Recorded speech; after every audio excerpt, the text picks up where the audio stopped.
بسم اللہ الرحمن الرحیم۔ بسم اللہ الرحمن الرحیم۔ السلام علیکم عزیز طلباء، امید ہے آپ حضرات خیریت سے ہوں گے۔ آج ہم سبق نمبر 51 پڑھنے لگے ہیں، تو عبارت دیکھ لیں۔ ویا وہی نداء القریب والبعید وآیا وحیا فہما لنداء البعید وأی والحمزۃ المفتوحۃ وہما لنداء القریب وهذه الحروف الخمسۃ تنصب الاسم اذا كان مضافا الى اسم آخر نحو یا عبد اللہ وأیا غلام زید وحیا شریف القوم وأی افضل القوم وعبد اللہ وترفع الاسم ان لم يكن ذلك الاسم مضافا مثل یا زید ویا رجل۔ اب ترکیب دیکھ لیں۔ یا یہ مبتدا ہم بنائیں گے، منہا اس کی خبر محذوف نکال لیں گے، ہیا کو مبتدا بنا دیں گے، لندا لام حرف جر بنائیں گے، ندا مضاف، القریب والبعید معطوف علیہ معطوف مل کر ندا کا مضاف الیہ ہو کر ظرف مستقر ہو کر ہیا کی خبر بنے گی۔ اور ایا اور حیا ان دونوں کے شروع میں بھی منہا یہ خبر محذوف نکالیں گے۔ اور ہما مبتدا ہے، لام حرف جر، ندا مضاف، البعید مضاف الیہ، یہ مرکب اضافی مجرور ہو کر اور ظرف مستقر ہو کر ہما کی خبر بن جائے گا۔ وأی یہ بھی مبتدا ہے، منہا خبر، الحمزۃ المفتوحہ یہ مرکب توصیفی مبتدا ہے اور منہا اس کی خبر محذوف بن جائے گی۔ اور ہما لندا القریب اس کی ترکیب بھی واضح ہے۔ وہ عاطفہ ہادہی اس میں اشارہ، الحروف الخمسۃ مرکب توصیفی مشار الیہ مل کر یہ مبتدا بن جائے گا۔ تنصب فعل ہی یا ضمیر اس کا فاعل ہے، الحروف الخمسہ کی طرف لوٹ رہی ہے۔ الاسم مفعول بھی، اذا یہ ظرفیہ مضاف ہے، کانا فعل ناقص، ہوا ضمیر اس کا اسم جو لوٹتی ہے الاسم کی طرف، اور مضاف صیغہ اس میں مفعول ہے، الی حرف جر، اسم آخر یہ مرکب توصیفی مجرور، جار مجرور مضافن کے متعلق ہو کر یہ شبہ جملہ بن کر کانا کی خبر بن جائے گا۔ کان اپنے اسم و خبر سے مل کر جملہ فعلیہ ناقصہ ہو کر اذا کا مضاف الیہ ہو کر یہ ظرف بن جائے گا تنصیب فعل کا۔ یہ فعل اپنے فاعل، مفعول فی اور مفعول بہ سے مل کر جملہ فعلیہ خبری ہو کر خبر بن جائے گا ہذہ الحروف الخمسہ کی، اور یہ مبتدا خبر جملہ اسمیہ خبریہ ہو جائے گا۔ نحو مضاف یا حرف ندا قائم مقام ادعو فعل کے جس میں انا ضمیر اس کی فاعل ہے اور عبداللہ مرکب اضافی اس کا مفعول بھی ہے۔ یہ جملہ فعلیہ انشائیہ ہو کر معطوف علیہ اور بعد والی تراکیب بھی اسی طرح ہو کر یہ معطوفات بن جائیں گے اور پھر یہ سب نحو کے مضاف الیہ ہو جائیں گے۔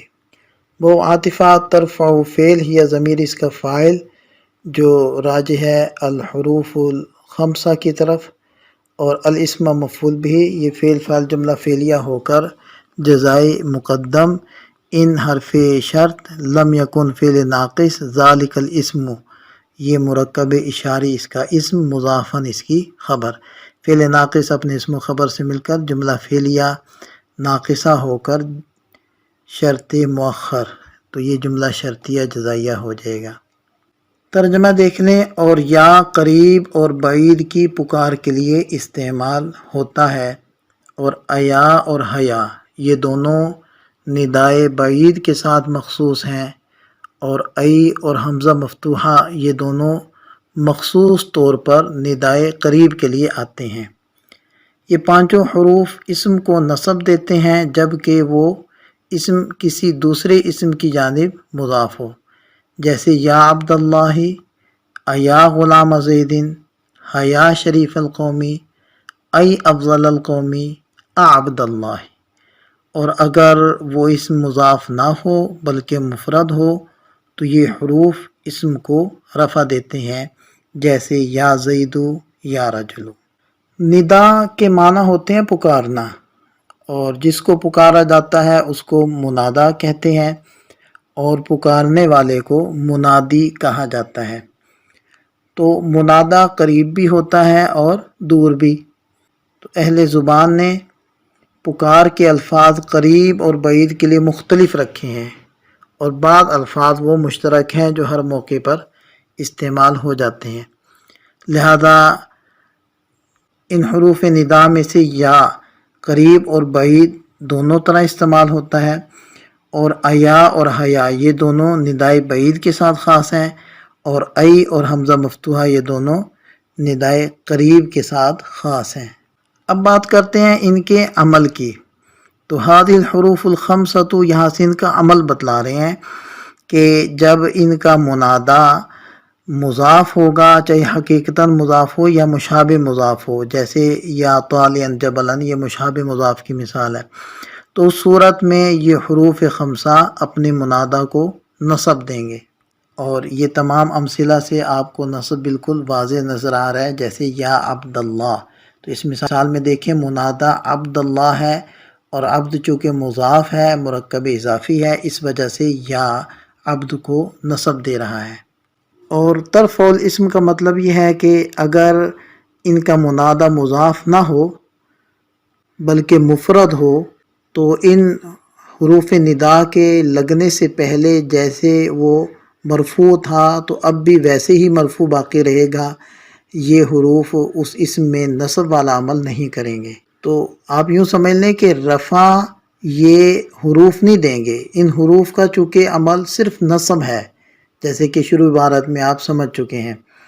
رفع یہ نہیں دیں گے بلکہ جو پہلے سے رفع اسم کے اندر موجود ہے تو اس کو باقی رکھیں گے، جیسے یا زیدو اور یا رجلو، دو مثالیں دے دی۔ پہلی مثال میں یا زیدو زید یا حرف ندا لگنے سے پہلے ہی معرفہ ہے اور ہے مفرد یعنی مرکب اضافی نہیں، اور یا رجل میں رجل حرف ندا لگنے کے بعد معرفہ ہوا ہے۔ تو بہرحال دونوں مثالوں میں آپ دیکھیں کہ زید پہلے سے جو مرفوع تھا یا کے لگنے سے پہلے، اسی طرح رجل، کیونکہ اسم کی اصلی حالت رفع ہی ہوتی ہے جب تک کوئی اور عامل اس کے اوپر نہ آ جائے، تو یا نے آ کر دونوں اسموں میں اس رفع کو باقی رکھا ہے، اس کو ختم نہیں کیا۔ آج کا سبق مکمل ہوا، دعا میں یاد رکھیے گا۔ السلام علیکم۔